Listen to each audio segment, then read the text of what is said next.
My name is Thaddeus Wheeler, 67 years old and retired from the construction business I built with my own two hands.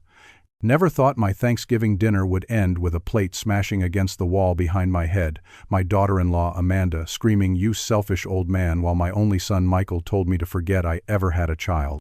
The confusion I felt in that moment quickly gave way to clarity. This confrontation was exactly what I had been preparing for. I smiled, stood up from the table, and made a phone call that would change everything. "Walter? It's time. Phase 1 complete. If you're watching this from your own family dinner gone wrong, hit that subscribe button and let me know in the comments where you're viewing from. Trust me, you'll want to hear how this ends." I grew up in a blue-collar neighborhood in Michigan, son of a factory worker who taught me the value of honest labor. By 25, I had started my own construction company, working 16-hour days until my little operation grew into Wheeler Construction, one of the most respected builders in 3 counties. My wife Margaret and I saved every penny, lived modestly despite our growing success, and built our dream home on 2 acres just outside the city limits. A beautiful 4-bedroom colonial that I designed myself and worked on during weekends, pouring my heart into every detail from the hand-carved staircase banister to the river rock fireplace in the living room. Margaret and I were blessed with one child, our son Michael. He was the center of our world, a bright kid with his mother's gentle nature and my determination. We made sure he had everything we never did growing up: piano lessons when he showed an interest in music, soccer camps when he joined the school team. I never missed a game or recital, even if it meant driving 300 miles back from a job site to be there. When college acceptance letters started arriving, we were so proud. We had put away money since he was born, making sure he could attend any school he wanted without drowning in student loans. He chose University of Michigan for his undergraduate degree, then went on to get his MBA at Northwestern. Those years flew by so fast.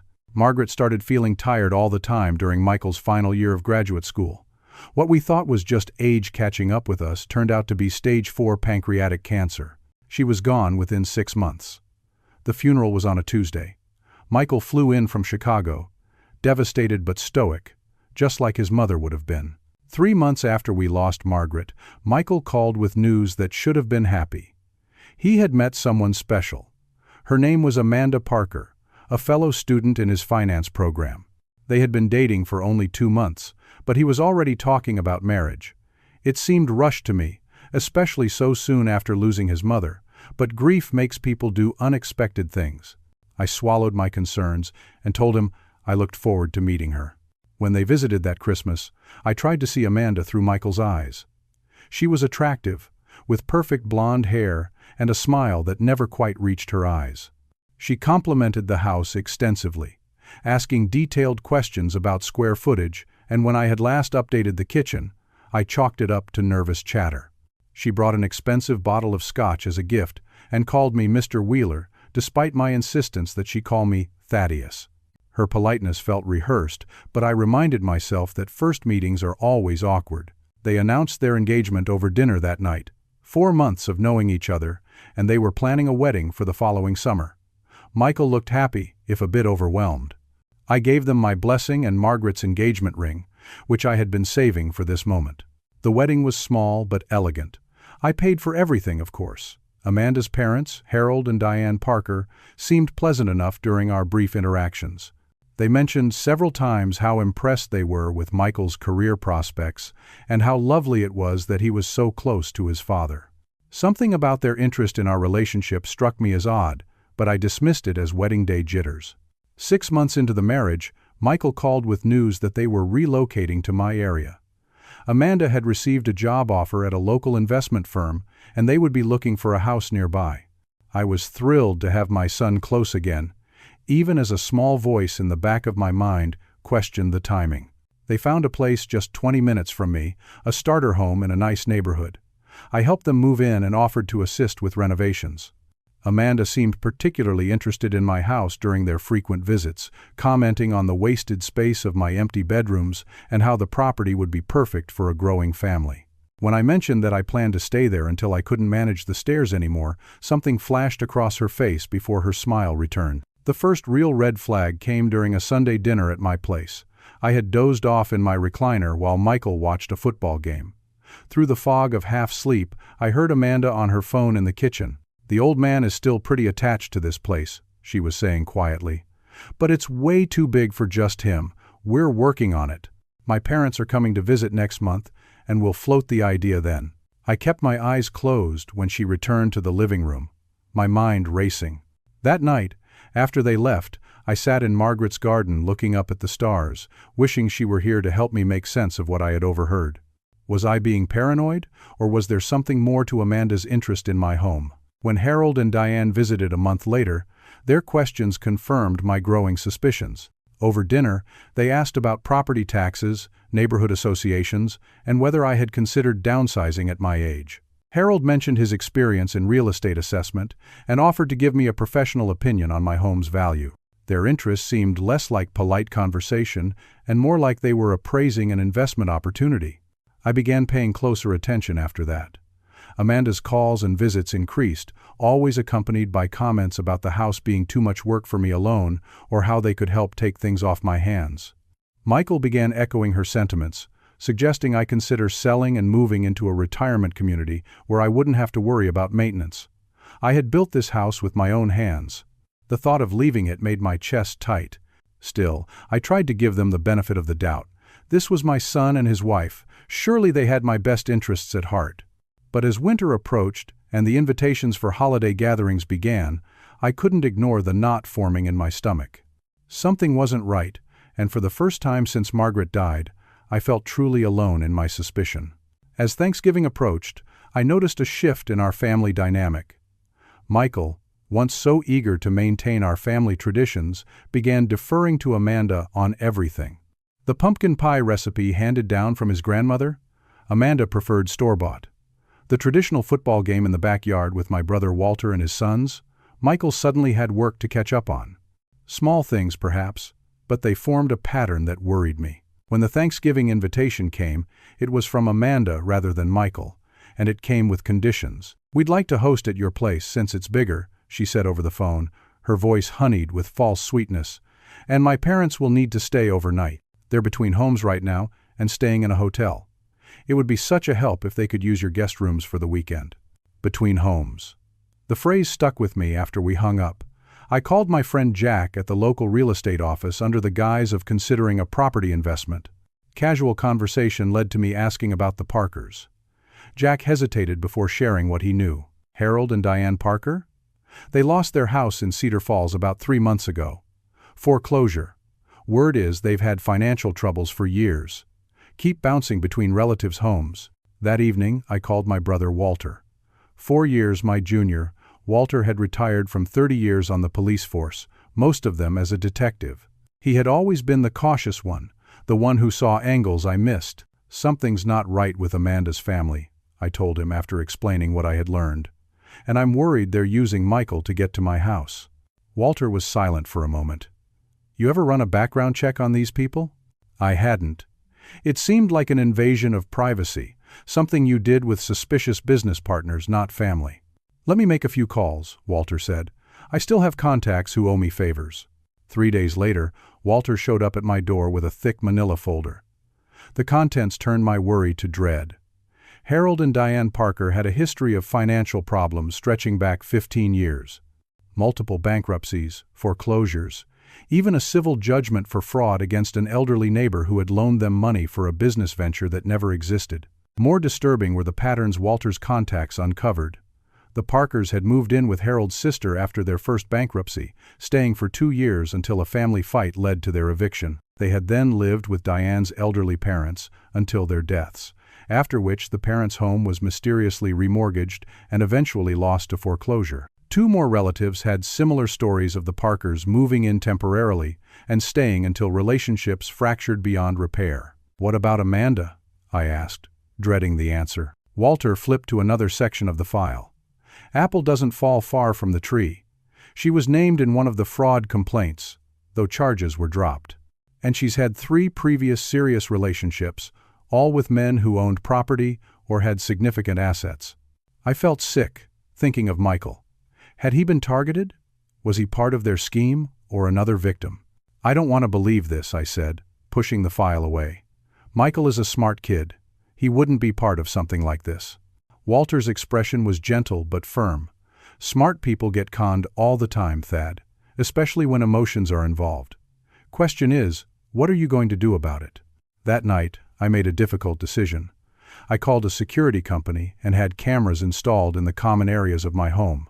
Not in bedrooms or bathrooms, nothing invasive, just the living room, kitchen, hallways, and exterior doors. I told myself it was just precautionary, that I was probably overreacting. The cameras proved me wrong within a week. Amanda came by alone while I was supposedly at a doctor's appointment using the spare key Michael had.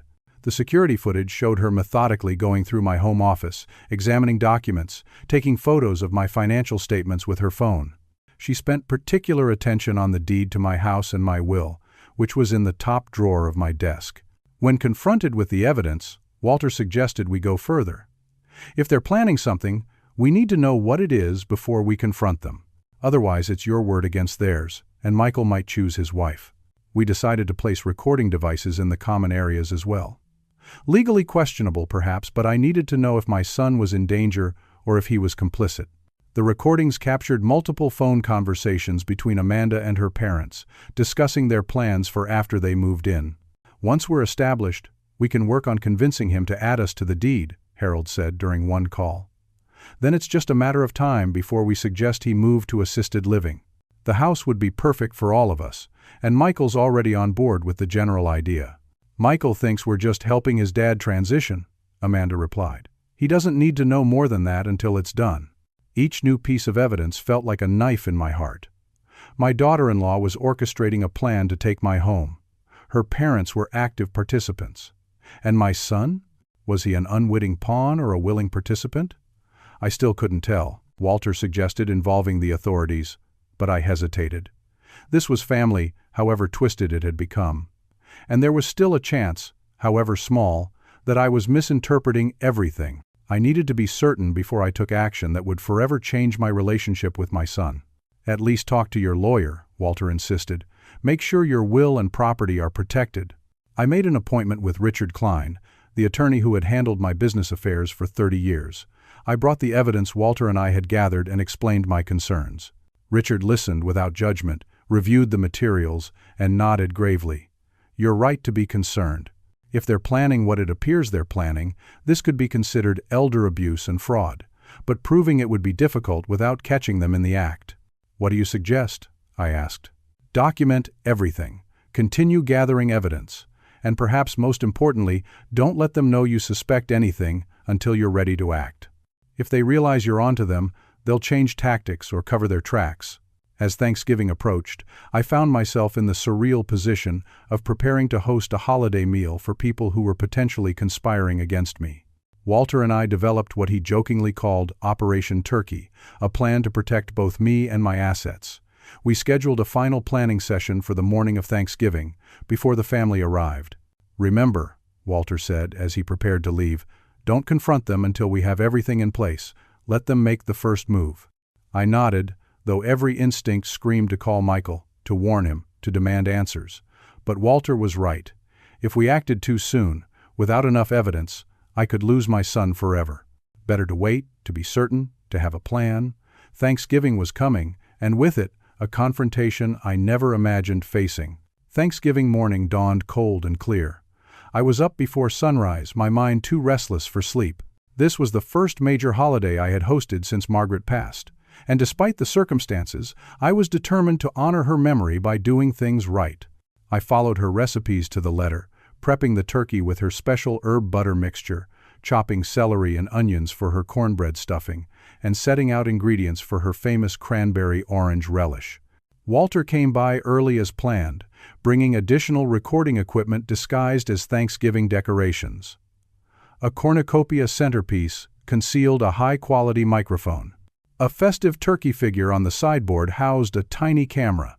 He helped me place them strategically around the dining room before reviewing our contingency plans. Remember, he said, let them make the first move. If they bring up moving in, ask innocent questions. Get them to spell out their plans in detail. The more they say, the more we have to work with.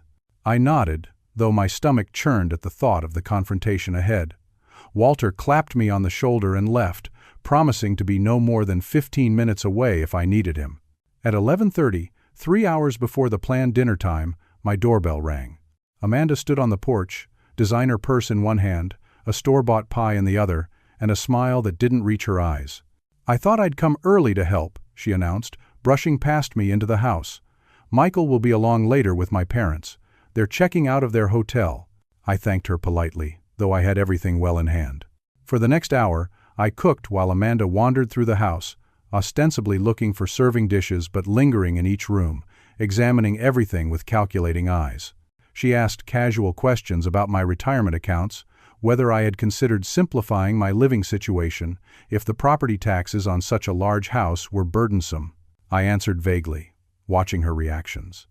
She seemed particularly interested in my office, commenting on the outdated filing system and offering to help me digitize my important documents. Michael arrived with Harold and Diane just after 1 o'clock. My son hugged me briefly, his embrace stiff and his eyes avoiding mine.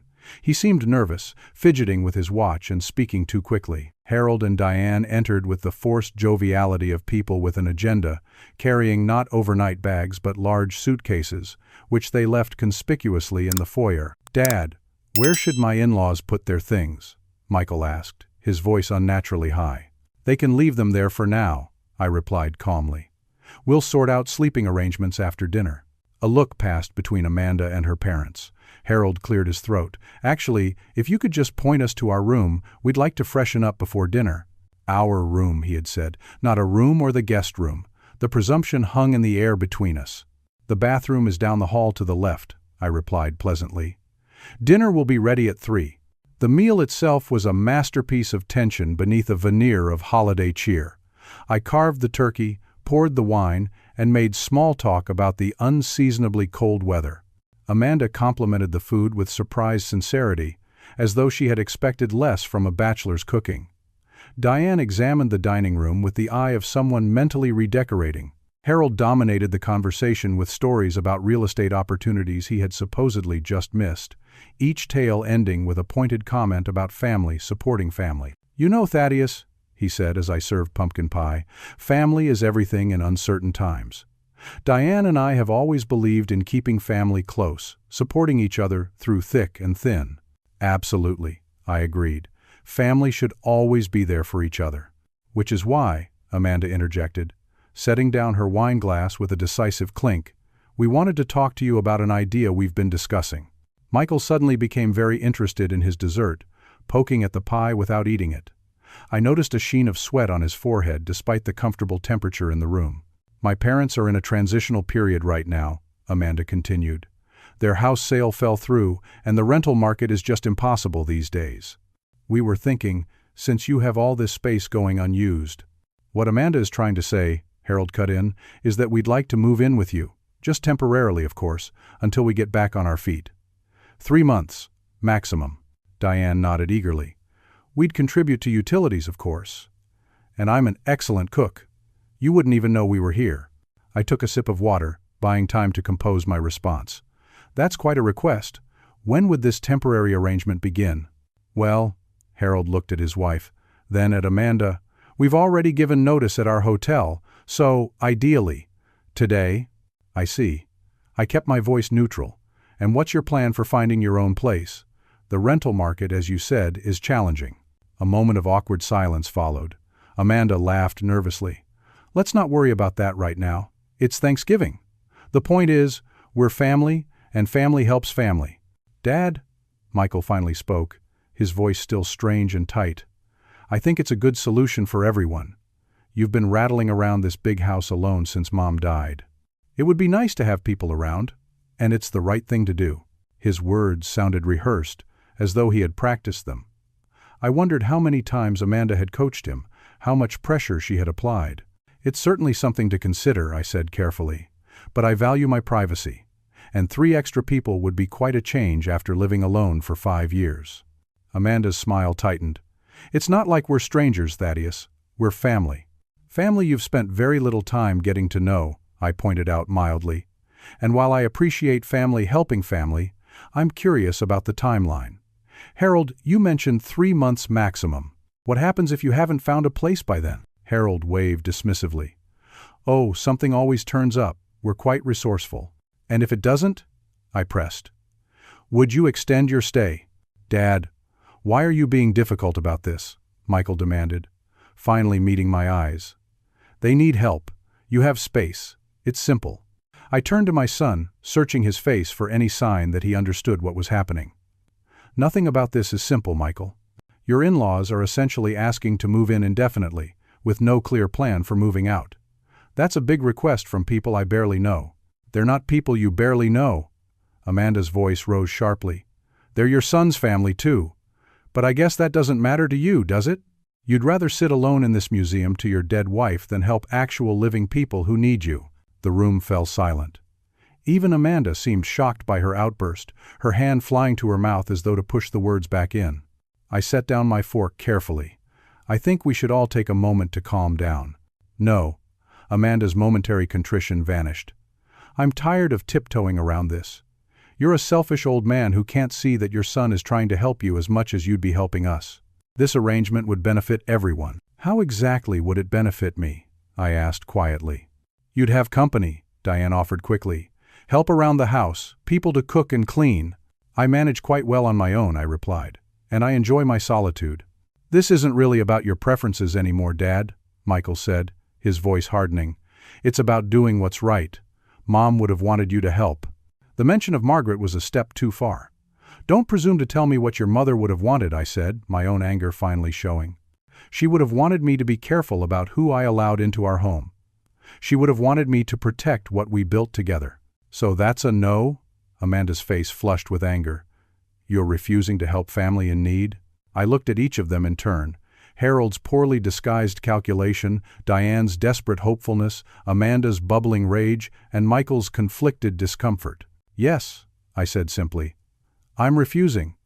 This is my home, and I decide who lives in it. Your request is unreasonable, and your tactics are manipulative. I suggest you find alternative arrangements." What happened next unfolded like a scene from a movie I couldn't quite believe I was in. Amanda grabbed her dinner plate and hurled it at my head. I ducked, and it shattered against the wall behind me, sending shards of china and remnants of turkey and gravy flying. "You selfish old man!" she screamed, standing up so violently her chair toppled backward. "We were trying to be nice about this, but you're impossible. You sit in this big house all alone while people who actually need it struggle. It's not fair." Michael stood too, his face a mask of disappointment that didn't reach his eyes. "I can't believe you're doing this, Dad. After everything, I don't even know who you are anymore." "Michael," I began, but he cut me off. "No, don't. Don't call me your son anymore. You clearly don't care about my family, so I'm not part of yours." I looked at my only child, at the stranger he had become under Amanda's influence, and felt a strange calm settle over me. This was the moment Walter and I had prepared for, the confrontation we knew would come. I smiled, stood up from the table, and pulled out my phone. Amanda's tirade faltered at my unexpected reaction. "What are you doing?" she demanded, suddenly uncertain. "Calling my brother," I replied, pressing Walter's number. When he answered, I said only, "It's time. Phase 1 complete." The weeks leading up to Thanksgiving had been some of the most difficult of my life. After discovering Amanda snooping through my financial documents, I had been torn between confronting her immediately and gathering more information.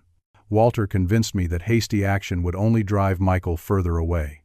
"If she's manipulating him, confronting her without proof will just make you look paranoid," he had explained one evening as we sat in his home office reviewing security footage.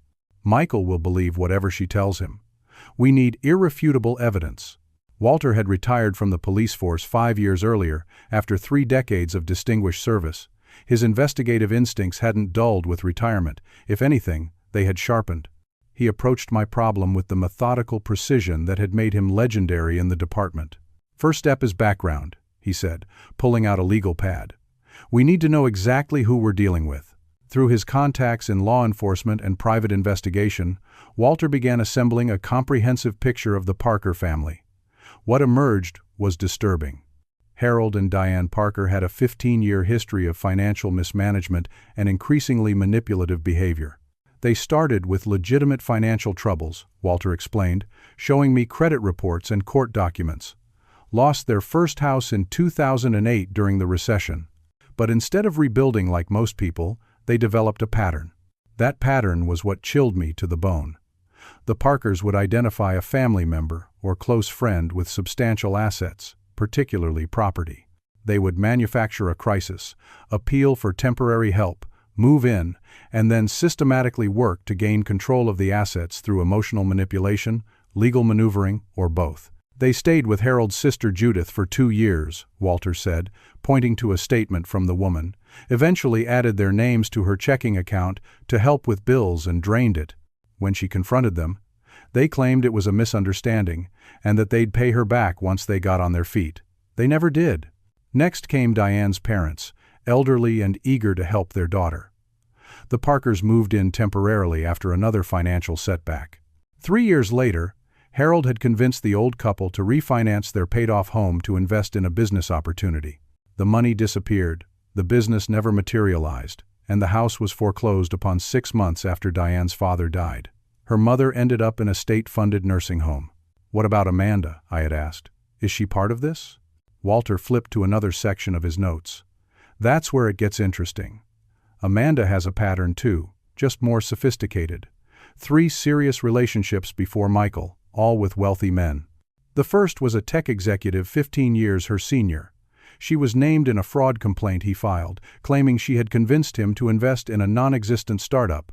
Charges were dropped when he suddenly withdrew the complaint. "Paid off?" I suggested. Walter nodded. "Likely." Her second relationship was with a real estate developer. They dated for 8 months. During that time, she convinced him to purchase 3 investment properties she had researched. All turned out to be money pits with undisclosed structural problems. The realtor who handled the transactions was Harold Parker. The third relationship was with a recently widowed surgeon with 2 young children.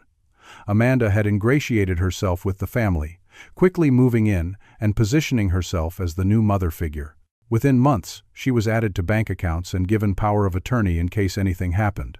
The relationship ended abruptly when the man's sister discovered Amanda transferring large sums to her parents.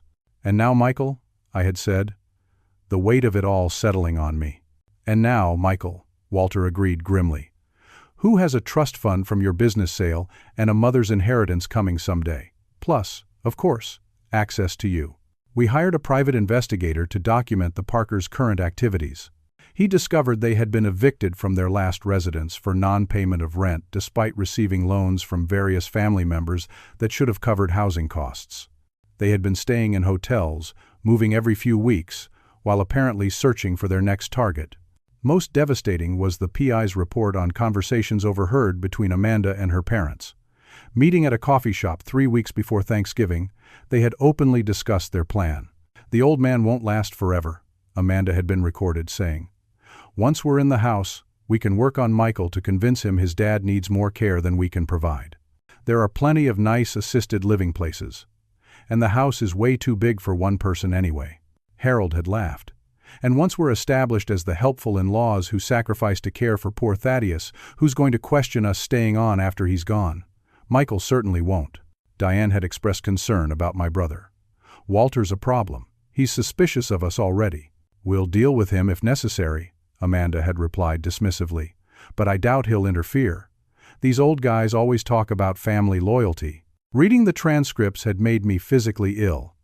I had built a business, a home, a life of integrity, only to have vultures circling, waiting for me to weaken, and they were using my son, my only child, as their way in. Walter and I had taken the evidence to Richard Klein, my attorney. After reviewing everything, Richard had been blunt. "This is elder abuse and fraud, plain and simple. They're setting up a long con to take your property and potentially your retirement funds. We need to act decisively." Together, we had developed a 3-phase plan. Phase 1. Allow the confrontation to happen naturally, recording everything. Phase 2. Present the evidence to Michael, giving him a chance to separate himself from the scheme. Phase 3. Legal consequences for those involved, depending on Michael's position. "And if Michael is actively participating?" I had asked, voicing my deepest fear. Richard's expression had been compassionate but firm. "Then he faces the same consequences as the others." "I'm sorry, Thaddeus, but fraud is fraud, even when it's family." I had spent the week before Thanksgiving installing additional recording devices, updating my will to protect my assets with irrevocable trusts, and preparing myself emotionally for the possibility of losing my son. Walter had coordinated with local law enforcement, ensuring they understood the situation and were prepared to respond if needed. The hardest part had been maintaining a normal facade. When Amanda called about hosting Thanksgiving at my house, I had agreed readily. When she mentioned her parents staying over, I had expressed mild concern about space but ultimately acquiesced. I had played the role of unsuspecting Mark perfectly, all while my heart broke at the betrayal unfolding around me. Now, as I ended my call to Walter with our predetermined signal phrase, I turned back to face the tableau of shock and confusion at my dining table. Amanda's rage had given way to uncertainty. Harold and Diane exchanged nervous glances. Michael looked between me and his wife, bewilderment evident in his expression. "Dad, what's going on?" he asked, his voice small and confused. "I think it's time we had an honest conversation," I replied calmly, "about what's really happening here." Amanda recovered quickly, her face rearranging into concerned innocence. "Michael, your father is clearly having some kind of episode. We should call someone." "The only people being called," I said, "are already on their way, including your brother, Michael, and the police." Harold stood abruptly. "This is ridiculous. We were just trying to help. If you don't want us here, fine, we'll leave." "I'm afraid it's not that simple anymore," I said, moving to block the dining room exit. "Not after what you've done, and what you were planning to do." The doorbell rang, a perfect punctuation to my statement. Amanda's face drained of color as I went to answer it. Walter stood on the porch, accompanied by 2 police officers and Richard Klein. The cavalry had arrived, right on schedule. Phase 2 was about to begin. Walter entered first, his presence filling the room with quiet authority. The 2 police officers followed, their expressions professionally neutral but watchful. Richard Klein, my attorney for 3 decades, completed the procession, carrying a slim briefcase. "What is the meaning of this?" Harold demanded. Standing so quickly his chair scraped loudly against the hardwood floor. "Why are police officers in your dining room on Thanksgiving?" Michael stood as well, confusion and alarm warring on his face. "Dad, what's going on? Why is Uncle Walter here with cops?" Amanda remained seated, her knuckles white around her wineglass, eyes darting between the new arrivals and her parents. Diane seemed to shrink in her chair, her earlier confidence evaporating. "Everyone, please remain seated," said the older officer, a sergeant named Dawson according to his nameplate. "We're here at Mr. Wheeler's request to address some serious concerns." I gestured to Walter. "My brother has been helping me investigate some disturbing activities concerning my family and home. He's a retired detective with 30 years of experience, and what he's uncovered requires official attention." Walter nodded to the officers, then turned to the table. "For the past month, we've been documenting a pattern of behavior that suggests a coordinated attempt to defraud Thaddeus and potentially commit elder abuse." "This is absurd," Amanda's voice rose shrilly. "We're family. We were just trying to help." "By throwing plates and calling him selfish when he refused to let your parents move in indefinitely?" Walter asked mildly. "Interesting way to help." "That was a momentary loss of temper," Amanda protested, composing herself. "This is a family disagreement that's being blown completely out of proportion." Richard Klein set his briefcase on the sideboard and opened it. "I believe these will show it's much more than a disagreement." He removed a slim laptop, opened it, and pressed a key. Amanda's voice filled the room, crystal clear from the recording made 3 weeks earlier at the coffee shop meeting. "The old man won't last forever. Once we're in the house, we can work on Michael to convince him his dad needs more care than we can provide. There are plenty of nice assisted living places." Michael's head snapped toward his wife, shock registering on his face. Amanda's mouth opened and closed wordlessly. Harold attempted damage control. That's taken completely out of context. We were discussing hypothetical future care options, that's all. Walter played another recording, this one from a phone call between Amanda and her father just 5 days ago. "Thanksgiving is our best opportunity. He'll feel obligated by the holiday to agree. Once we're in, it'll be nearly impossible for him to kick us out without looking like the bad guy." The recordings continued, one damning snippet after another, painting a clear picture of a family systematically planning to take advantage of me and ultimately take my home. "These recordings were obtained legally," Richard explained as the final clip ended. "Mr. Wheeler's home is under single-party consent laws for recording on his own property, and the public conversations were recorded in locations with no expectation of privacy. Michael sat heavily, his face ashen. "Amanda, tell me this isn't what it sounds like." Amanda's expression transformed, the mask of concern replaced by cold calculation. "It's not what it sounds like. It's worse. Your father has been planning this ambush for weeks. He never gave us a chance. He never intended to help my parents. This whole dinner was a setup." "The setup," Walter interjected, "was your plan to move your parents in with no intention of them ever leaving. The setup was manipulating Michael against his father. The setup was targeting a widower for his assets." I turned to Michael, my heart breaking at the confusion in his eyes. "Son, I need to know. Were you part of this? Did you know what they were planning?" Before Michael could answer, Amanda cut in sharply. "Of course he knew." Michael's not an idiot. He understood that consolidating our family under one roof made financial sense for everyone. His loyalty is to his wife and his future, not his past. Michael stared at her as though seeing her for the first time. "That's not. I didn't. You said it was about helping Dad not be alone. You said it was temporary." Amanda's laugh was harsh. "Temporary? Nothing is temporary in this economy. Your father has this massive house while my parents struggle. It's not fair. We deserve some of what he has." "Deserve?" I echoed quietly. "What exactly have you done to deserve my home, Amanda? The home I built with my own hands for my family?" Harold apparently decided attack was the best defense. He stood, pointing an accusatory finger at me. "You self-righteous old man. You sit on wealth while others struggle. Family means sharing resources. Your generation hoarded everything and left nothing for the rest of us." "My father worked 16-hour days building his business," Michael said, his voice strengthening. "He earned everything he has, and he put me through college and graduate school without a penny of debt. He's the most generous man I know." Amanda's face contorted with rage. "Oh, now you defend him? After weeks of agreeing with me about how selfish he is? You're pathetic, Michael. You can't even stick to a plan." The revelation hung in the air between us. Michael had been complicit, at least partially. The knowledge stung, but the hurt in his eyes suggested he hadn't understood the full extent of their intentions. Sergeant Dawson stepped forward. "I think we've heard enough to establish that there was indeed a coordinated plan here. Mr. Klein, do you have the rest of the evidence compiled?" Richard handed him a thick folder, complete documentation of the pattern of behavior, financial records showing similar attempts with other family members, and witness statements from previous victims. Harold seemed to deflate, suddenly looking every one of his 60 years. Diane began to quietly weep. Amanda, however, remained defiant. "This is ridiculous. You can't arrest people for family disagreements. We haven't done anything illegal." "Actually," the younger officer spoke up, consulting the folder, based on the documented pattern and explicit statements of intent, "there are potential charges for conspiracy to commit fraud, attempted elder abuse, and harassment." Harold made a sudden move toward the foyer where their suitcases sat. "This is a waste of time. We're leaving." "I'm afraid you can't leave just yet," Sergeant Dawson said firmly.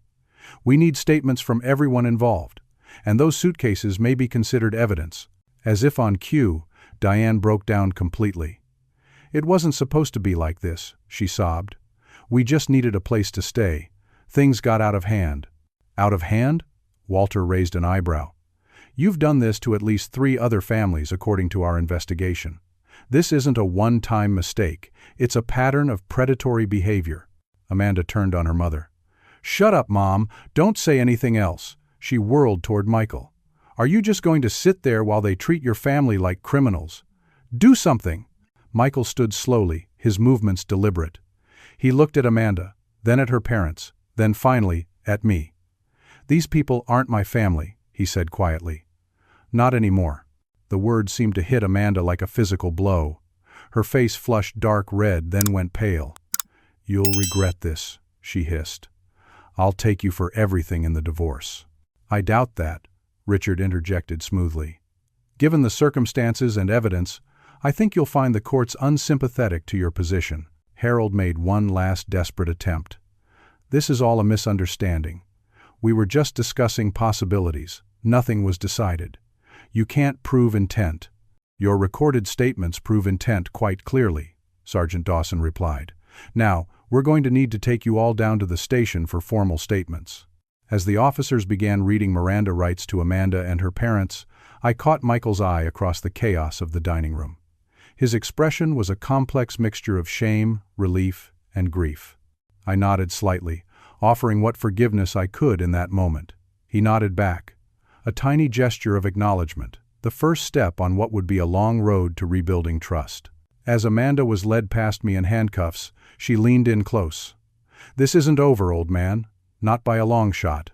I watched calmly as they were escorted out, Harold and Diane subdued, Amanda still spitting threats. When the front door closed behind them, I turned to Michael. "We need to talk, son." In the sudden quiet of the aftermath, those simple words carried the weight of everything we needed to face together. The turkey lay cold on the table, the pumpkin pie untouched, Thanksgiving dinner forgotten in the wake of a family implosion that had been weeks, perhaps months, in the making. Phase 2 was complete, but the hardest part still lay ahead. The house felt eerily quiet after the police left with Amanda and her parents. Michael sat at the dining table, staring at the congealed remains of our Thanksgiving feast, while Walter and Richard Klein quietly gathered the recording equipment that had captured the damning evidence. I poured 3 fingers of scotch into a glass and placed it in front of my son. "Drink," I said gently. "It won't fix anything, but it might take the edge off." Michael took the glass with a shaking hand. "Dad, he began, then faltered, words seemingly inadequate for the magnitude of what had transpired. I sat across from him, my own emotions a turbulent mix of vindication, sadness, and concern. "I know, son, we'll figure it out."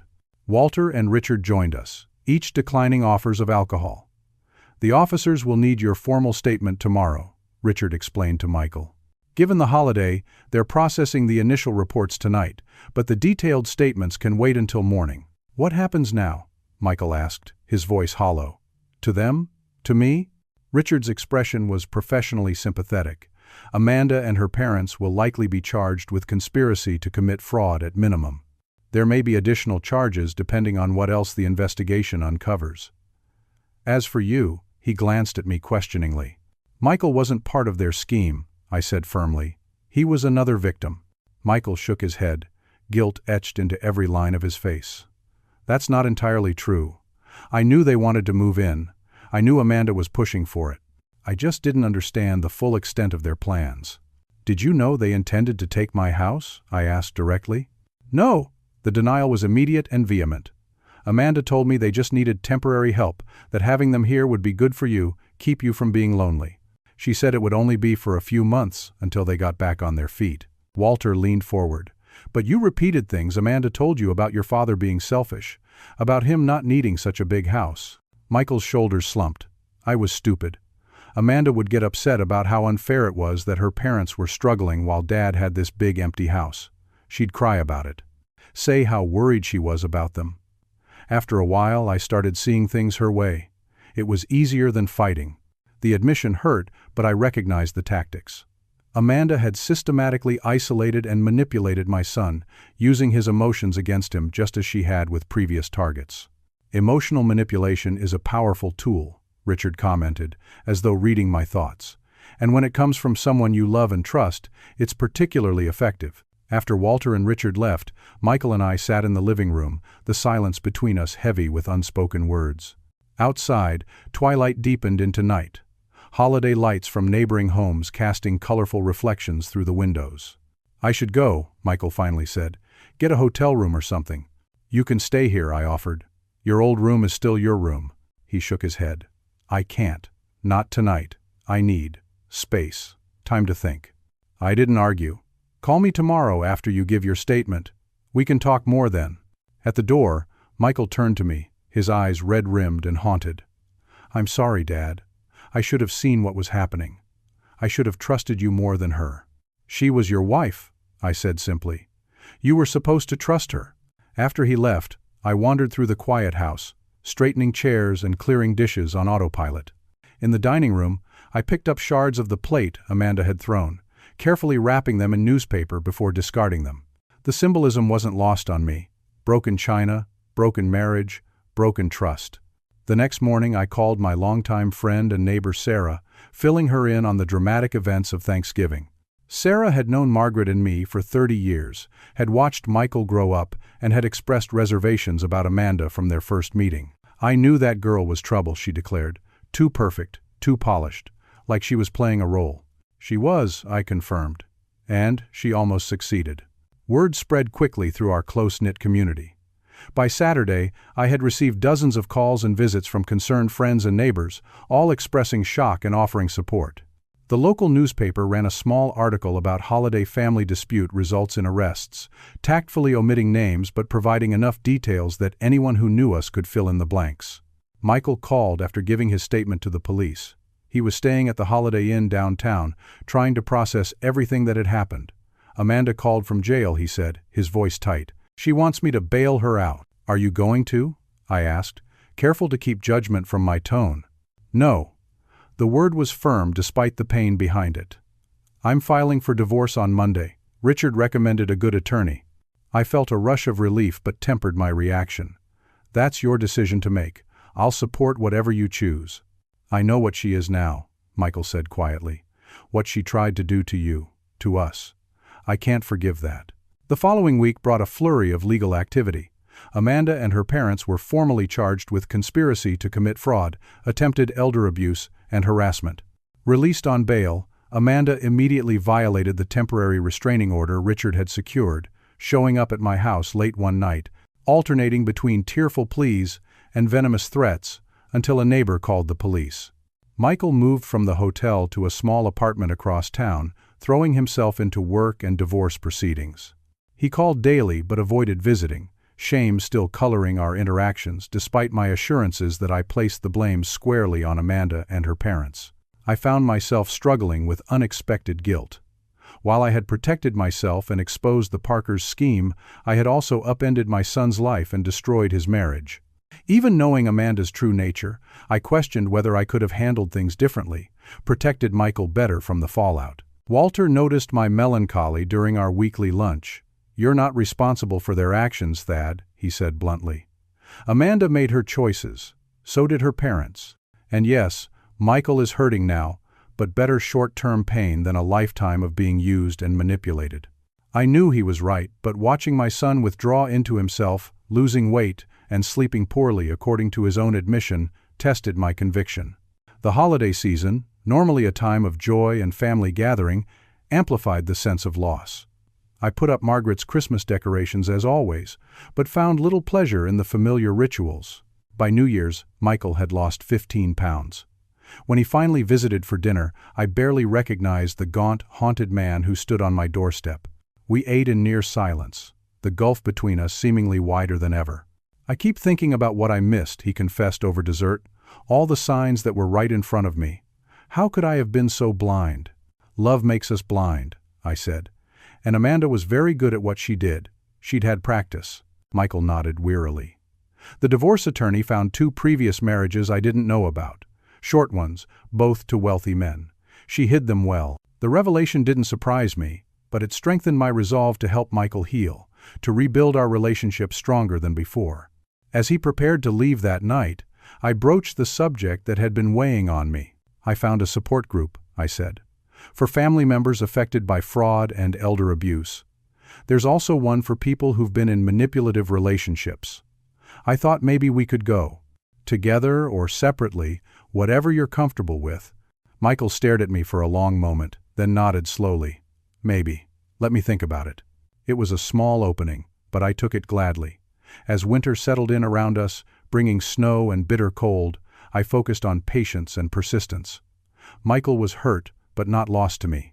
Amanda and her parents faced serious legal consequences, and I had protected the home and legacy Margaret and I had built together.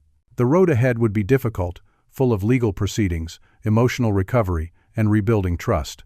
But for the first time since that disastrous Thanksgiving dinner, I felt genuine hope that my son and I would find our way back to each other, stronger and wiser for having weathered this storm together.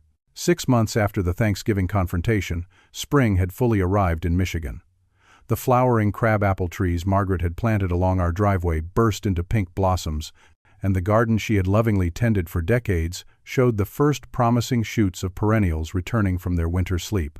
Nature's cycle of renewal seemed particularly poignant that year, a visible reminder that even after the harshest winters, new growth was possible. The legal proceedings against Amanda and her parents had reached their conclusion in early April. Faced with overwhelming evidence and the prospect of a public trial, Harold and Diane Parker accepted a plea deal, admitting to attempted fraud and agreeing to restitution payments to previous victims. They received 3 years probation and mandatory financial counseling, narrowly avoiding jail time due to their age and lack of prior criminal records. Amanda proved less willing to accept responsibility. She maintained her innocence until the prosecution revealed additional evidence uncovered during their investigation. Similar schemes attempted with 2 other wealthy men before Michael. Meticulous notes on potential targets including financial details and vulnerability assessments, and bank records showing substantial sums transferred to offshore accounts. Confronted with this evidence, she finally accepted a plea deal that included 18 months in a minimum security facility. Michael's divorce was finalized around the same time. The court, sympathetic to the circumstances, expedited proceedings and granted favorable terms given Amanda's criminal conviction. Michael emerged legally free but emotionally battered, still struggling to reconcile the woman he had loved with the manipulative con artist she had proven to be. Through winter into spring, we had both attended support groups, sometimes together, sometimes separately. Michael joined a group specifically for survivors of relationship fraud, where he found comfort in knowing he wasn't alone, that others had also been deceived by people they trusted implicitly. I attended sessions for family members affected by elder fraud attempts, gaining perspective and strategies for moving forward. One crisp Saturday in May, I invited Michael to join me fishing at Lake Mitchell, where we had spent countless weekends during his childhood. I half expected him to decline, as he had so many invitations over the past months. But to my surprise and delight, he agreed. We arrived at the lake just after dawn, mist still rising from the water's surface, the world quiet except for birdsong and the occasional splash of a jumping fish. We loaded our gear into the small aluminum boat I kept docked there and pushed off into the glassy water. For the first hour, we fished in comfortable silence, the rhythmic casting and reeling, creating a meditative atmosphere. Michael looked more relaxed than I had seen him since before Thanksgiving, his face less drawn, some of the old light returning to his eyes. "I used to dream about this place when I was away at college," he said suddenly, breaking the silence. "The smell of the lake, the sound of the water against the boat. It always felt like home." "Your mother loved it here too," I replied, "said it was the only place where time seemed to slow down." Michael nodded, a small smile touching his lips. "She brought me here once when you were away on a job. Just the 2 of us. I was maybe 10. We didn't catch anything, but she taught me to identify bird calls. The memory seemed to open a door between us, and gradually, as the sun climbed higher, conversation flowed more easily. We talked about neutral topics at first: sports, weather, local news. Then, as we ate the sandwiches I had packed, Michael broached the subject we had been circling for months. "I've been seeing a therapist," he admitted. "Besides the support group, she's been helping me understand how Amanda was able to manipulate me so effectively. How she isolated me from you, from my friends. How she used my grief over Mom to create a dependency." "Is it helping?" I asked. He nodded thoughtfully. "It is. I'm learning to recognize the red flags I missed, and to forgive myself for missing them." He cast his line again, watching the lure arc gracefully through the air. "I should have listened when you expressed concerns about our relationship moving too fast. You were in love," I said simply, "and grieving. That's a vulnerable combination." "Still," he sighed, "I said terrible things to you, believed terrible things about you, because it was easier than admitting she might not be who I thought she was." I set my fishing rod in its holder and turned to face my son fully. "Michael, I never blamed you. Not really. I was hurt, yes, but I understood you were caught in the middle of something you didn't create." His eyes, so like his mother's, filled with tears. "I'm sorry anyway, Dad, for all of it." "I know, son, I know." We fished until late afternoon, catching enough bass for dinner and releasing the smaller ones. The day felt like a turning point, a gentle beginning of something new between us. Not an immediate fixing of all that had been broken, but a foundation on which to rebuild. Over the following weeks, Michael began spending more time at the house, helping with projects I had neglected during the winter, repainting the deck, fixing loose shingles on the roof, power washing the siding. We worked side by side, our conversations growing deeper and more honest with each passing day. In June, Michael announced he had found a small house to buy, not far from mine. "I need my own space," he explained. "A fresh start, but I want to be close by." I helped him move in, impressed by his determination to begin again. The house needed work, but it had good bones and a spacious yard. Together, we tackled the most pressing repairs, falling into the easy rhythm of collaboration we had shared when he was younger, helping me on construction sites during summer breaks. By midsummer, I had joined the board of a local organization focused on preventing elder fraud, sharing my experience to help others avoid similar situations.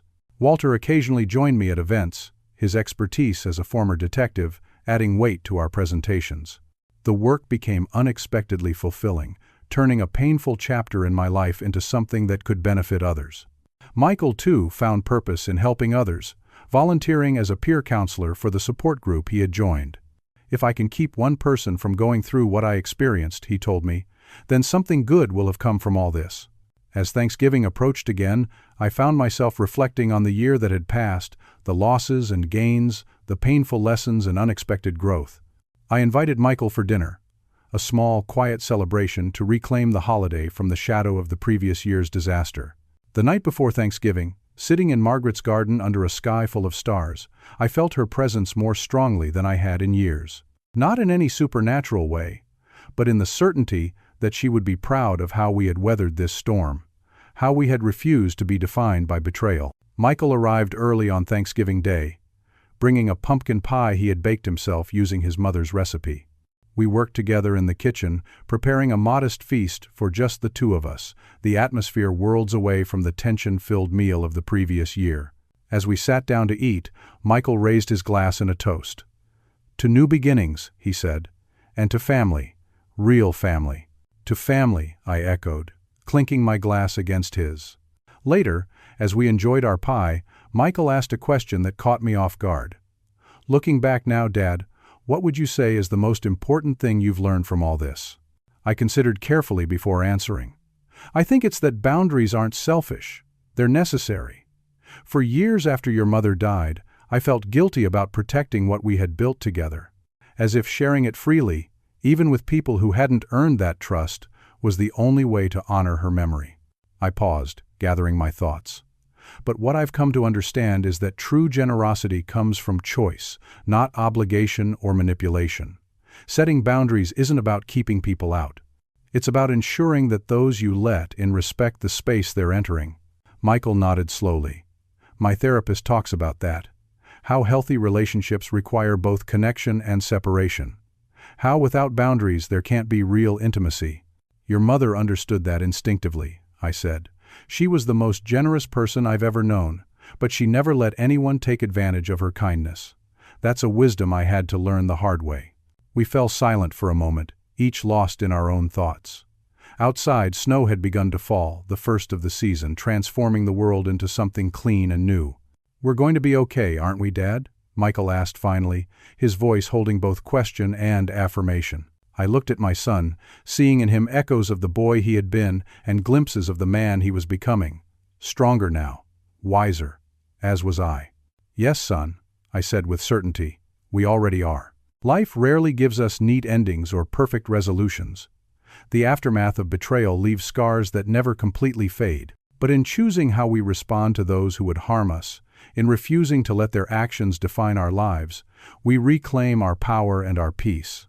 Sometimes losing what you thought was family helps you recognize and appreciate true family all the more. If you've ever faced betrayal from those who should have protected you, know that healing is possible.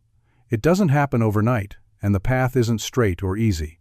But with time, with support, with the courage to trust again, you can rebuild what was broken, often stronger than before. Have you ever had to set difficult boundaries with family? Share your experience in the comments below. And if this story resonated with you, please hit the like button, subscribe to hear more stories of resilience, and share with someone who might need to know they're not alone in their journey. Thank you for listening, and remember, your worth is never determined by how others treat you, but by how you rise after falling. Until next time, take care of yourself and those you truly love.